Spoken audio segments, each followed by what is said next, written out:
JP방 일주일 이렇게 검색했습니다. 와우. 신일 페니터 구입해 주신 분 감사합니다. 15,000원에 슈퍼챗을 주셨습니다. 와우. 갤럭시 워치를 7,000원이나 슈퍼챗 주셨습니다. 가장 소액도 소개드립니다. 택배 종이 안전봉투 2,300원만 구매했는데도 69원이 슈퍼챗입니다. 너무너무 감사합니다. 하나만 더 곰곰이 국내산 깐 대파도 구입해 주신 분이 있습니다. 2,600원에 78원이 슈퍼챗입니다. 감사합니다. 슈퍼챗 당첨되신 분 댓글 인사 한번 부탁드립니다. 이야, 이 영상 올리려고 그러니까 부끄러워 죽겠습니다. 의욕만 앞섰고 홍준표와 함께 할 인물 꼭 이분은 올려야겠는데 제 능력으로는 도저히 무리입니다. 그냥 끝까지 안 보셔도 될 것 같고, 그런데 노력은 엄청 했습니다. 그냥 귀엽게 봐주십시오. 이 작심이의 노력을 가상하게 봐주시고 너무 야단은 치지 말아주셨으면 고맙겠습니다.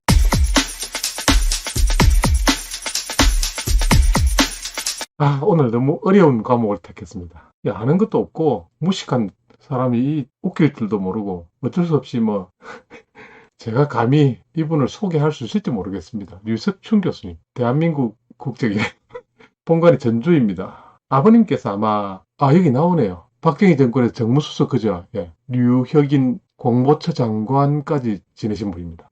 한나라당에서 홍준표 형님하고 굉장히 인연이 깊습니다. 혁신위원장 했죠.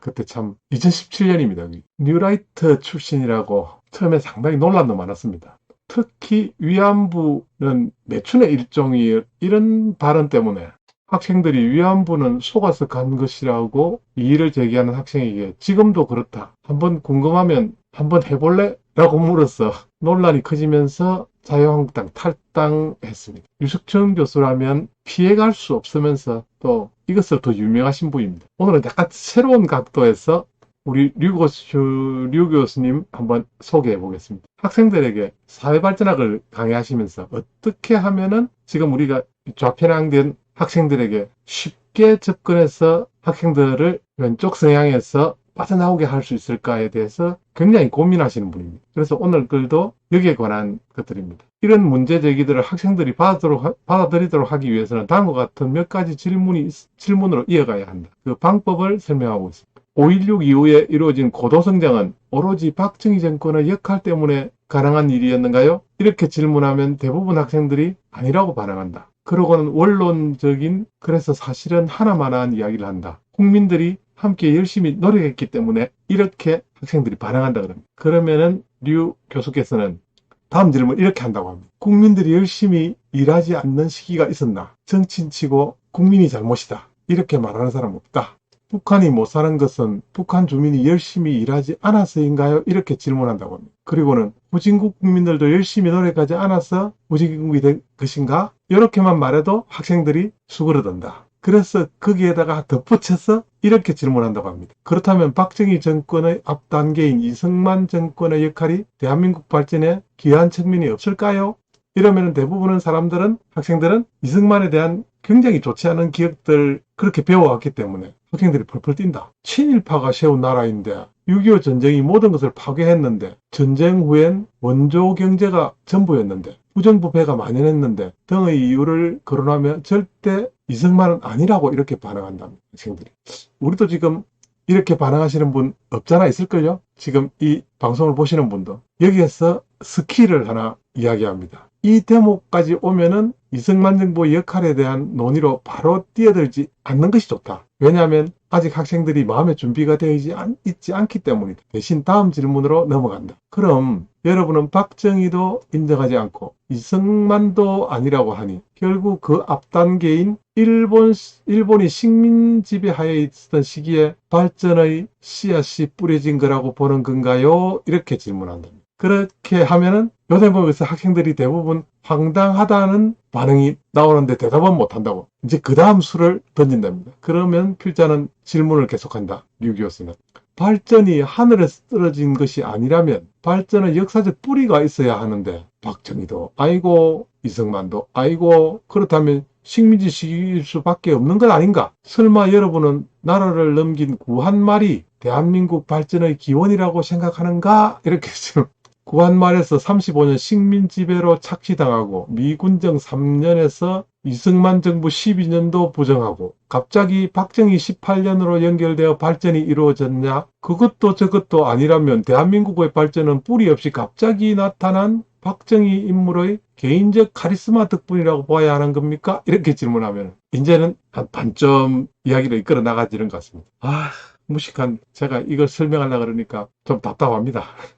저도 배우고 그래 하면서 해보겠습니다. 끝까지. 그러면 학생들의 묵묵부답이 이어진답니다. 지금까지 학생들에게 전달된 현대사 교육에는 이런 질문들이 전혀 던져지지 않았다. 이러한 질문들에 노출되고 나서야 비로소 학생들의 머리에서는 식민지 시기와 이승만 시기를 재평가할 필요가 있다는 생각이 들었을 공간이 마련된다. 그렇다고 여기서 끝나는 건 아니다. 논쟁은 다음 단계에서 격화된다. 식민지 시대에 대한 설명 또한 엄청난 장애물과 마주친다. 식민지 시기에 수탈과 근대화가 공존하는 시기라는 주장이 지금부터 저항에 부딪힌다. 학생들은 수탈이 당연하지 무슨 근대화라는 뚱딴지 같은 소리냐라고 일축한다. 서구를 공부해서 만든 일본의 근대 시스템, 그것이 우리에게 강압적으로 이식되는 계기가 식민지였다는 필자의 설명은 그래서 일본에 감사해야 하느냐는 학생들의 비아냥으로 이어진다. 정치적으로는 조선이 일본의 식민지가 되어 차별받은 것이 맞지만 동시에 사회문화적으로는 조선이 스스로 벗어나지 못한 전통사회의 굴레를 일본이 벗겨준 그 아니냐는 필자의 반문에 학생들이 당황하기도 한다.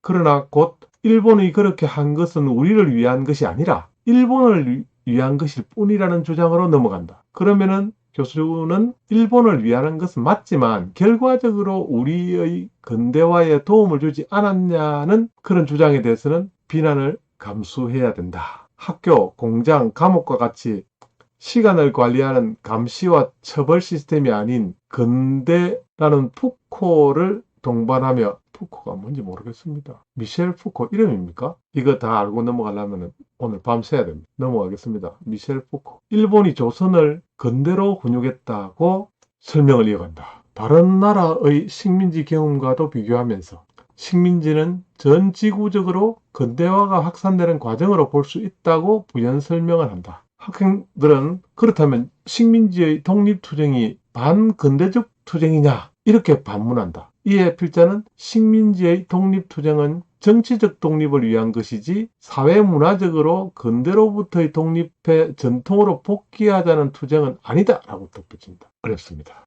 어렵지만 또 읽어보니까 이해는 가는데요. 식민지 주민을 대변할 국회의원이 없고 군대에도 가지 못하면서 세금만 부담하는 모순을 해결하기 위해 정치적 독립이 필요한 건 맞다. 그러나 반상, 서열과 천출, 그리고 남녀라는 신분의 구별을 없애고 모든 사람을 대상으로 보통 교육을 실시하는 시대가 식민지와 함께 왔는데 그것을 다시 전통으로 되돌리자는 것은 불합리한 일 아니냐라고 필자가 맞받아친다. 어려워. 학생들은 그렇게 차원을 나누어 분석적으로 접근하면 식민지라는 차별의 총체적 성격을 희석시키는 문제가 생긴다고 대응한다. 저는 아직까지 그 정도까지도 가지 않을까. 총체적으로 접근하는 학생들의 입장에서 가장 걸림돌은 다른 무엇보다도 경제적 차원의 문제를 논하면서 등장한다. 쌀도 빼앗아가고 토지도 수탈하고 징용으로 노동을 착취하고 위안부를 강제로 끌고 가게 등등 우리가 알고 있는 역사가 사실에 근거하지 않는 반일 종족주의적 사고의 산물이라는 최근 연구 성과를 소개하면 처음에는 전혀 믿으려고 하지 않는다. 어렵다. 읽어가면서 더더욱 어렵네요. 그런데 듣는 여러분들은 저보다는 머리가 좋으니까 아마 이해가 가실 거예요. 이렇게 겨우겨우 설명을 이어가다가 마지막으로 걸리는 문제가 있답니다. 그럼에도 절대 넘어서지 못하는 벽이 하나 남아있다. 다름 아닌 위안부 문제다. 이 문제는 특히 오늘날 페미니즘 담론에 익숙한 여학생들의 저항이 특히 거세다. 온갖 자료를 동원해서 위안부들을 하나하나의 사정이 강제로 끌려가 노예와 같은 생활을 했다고 보기엔 무리라는 설명을 아무리 해도 그들은 끝내 구조적 강제라는 개념의 방패로 버틴다.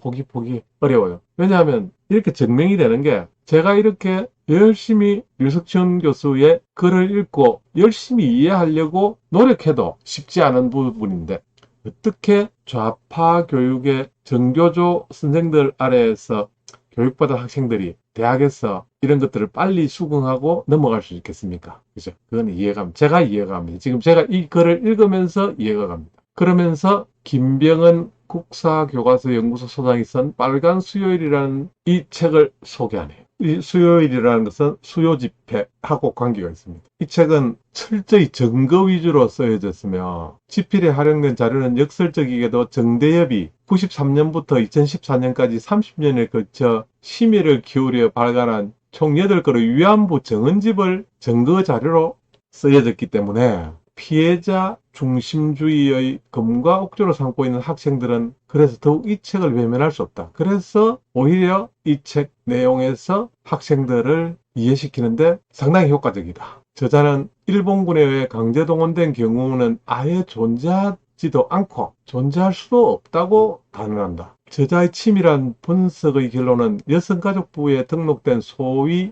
일본군 위안부 피해자 240명 중에 위안부 피해자법이 정의한 일본군에 의한 강제동원된 사례는 단 한 명도 없다는 충격적인 선언으로 마무리된다. 저마저도 어느 정도 약간은 알고 있지만은 이 글을 읽으면서 더 많은 느낌을 받게 되네요. 아, 괜히 시작했다. 일본의 양심, 요시다 시오지까지 나와야 되고 훌쩍 뛰어넘어서 위안부의 문제와 진실.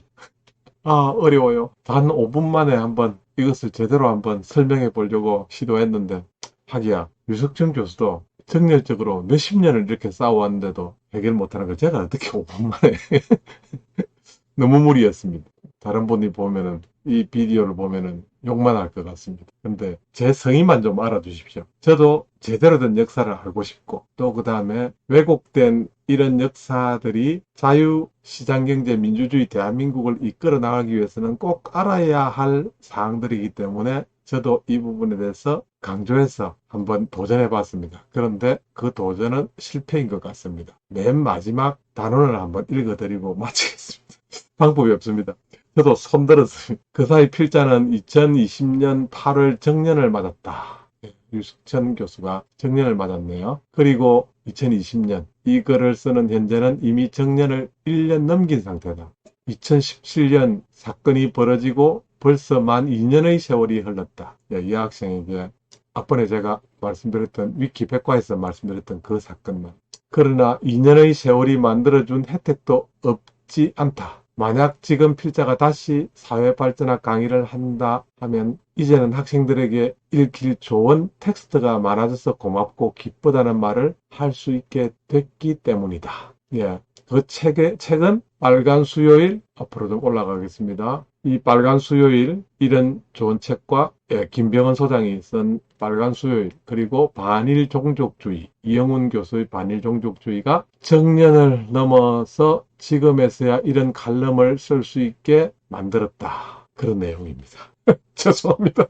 아, 이거 찍은 비디오를 아까워서 버리기도 그렇고 올리자니 부끄럽고 이렇습니다. 제 능력에 한계를 느낍니다. 어찌되었건 류석춘 교수님은 홍준표와 굉장히 가깝습니다. 홍준표가 당대표 시절에 혁신위원장을 맡았어요. 맞을 거예요. 제가 그거는 기억으로 지금 말씀을 드리는 건데, 그리고 지금도 오늘 저녁에도 제가 광화문 블루스 그 채널에서 또 류석춘 교수님을 만나 뵀거든요.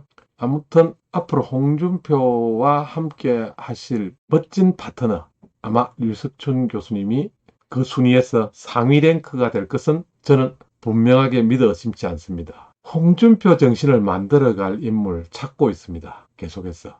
저는 제가 생각해도 의욕은 앞서지만은 너무나 무지합니다. 또 이런 무지함이 알려져서 오히려 또 제가 모른다는 것을 그래도 조금 알기 때문에 좀 더 나은 방향으로 갈 수 있지도 않을까, 이런 생각도 해봅니다. 너 자신을 알라라는 말은 너 자신의 무지를 알라라는 말이라고 하거든요. 그 정도까지 알고 있습니다. 오늘 용기도 좋게 류석춘 교수님의 칼럼을 한번 여러분들께 소개해드리고 홍준표와 함께 할 사람 1번 선수로 소개하려고 용기 있게 도전했지만 아무래도 실패인 것 같습니다. 작심삼일 비디오 일기. JP 레코드는 자유시장경제 1등 정치인 홍준표를 응원합니다. 여러분 감사합니다. 예, 광고입니다. JP 레코드 영상을 감상하시다가 극세 표시 클릭하시면 설명 탭에서 청년의 꿈 바로가기 있습니다. 청년의 꿈 바로가기에서 작심삼일 쿠팡으로 들어오시면 24시간 동안 작심삼일에게 슈퍼챗을 국민 쿠팡에서 응원하실 수 있습니다.